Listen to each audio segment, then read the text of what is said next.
Hi friends, నేను మీ MPR. మన రాష్ట్రంలో మాజీ ముఖ్యమంత్రి వైఎస్ జగన్మోహన్ రెడ్డి గారు తీసుకొచ్చినటువంటి కొన్ని వ్యవస్థలని తీసేస్తూ ఉన్నారని మనం చెప్తూనే ఉన్నాం. అలాగే ఆ లైన్లోకే వచ్చింది సెర్ప్. ఈ సెర్ప్ వ్యవస్థను ఎలాగైనా తప్పించాలని చెప్పేసి ముందుగానే దాని మీద ప్లాన్ చేస్తూ మన ఎల్లో మీడియా, ఎల్లో జర్నలిజం వారు దాని మీద విషం చిమ్మటం మొదలుపెట్టారు.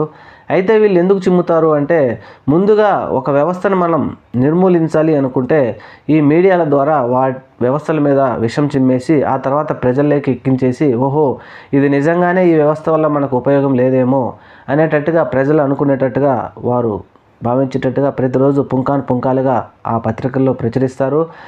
దాని వలన ఎంత ఉపయోగం ఉంది, మహిళలకు కావచ్చు, ఇంకొకరికి కావచ్చు, ఉపయోగం ఉందా లేదా అనేది వాళ్ళకి అవన్నీ అనవసరం.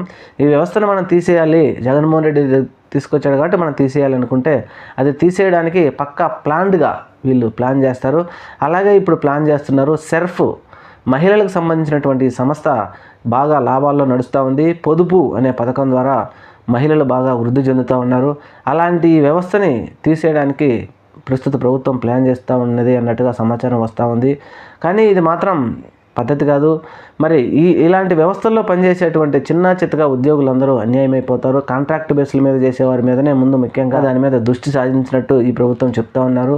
మరి వీరిని ఈ వ్యవస్థను తీసేస్తారా లేకపోతే అలాగే ఉంచుతారనేది రాబోయే రోజుల్లో చూడాలి.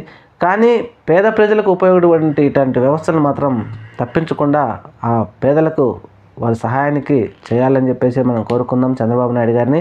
Thank you. మన ఛానల్ని తప్పకుండా సబ్స్క్రైబ్ చేయండి.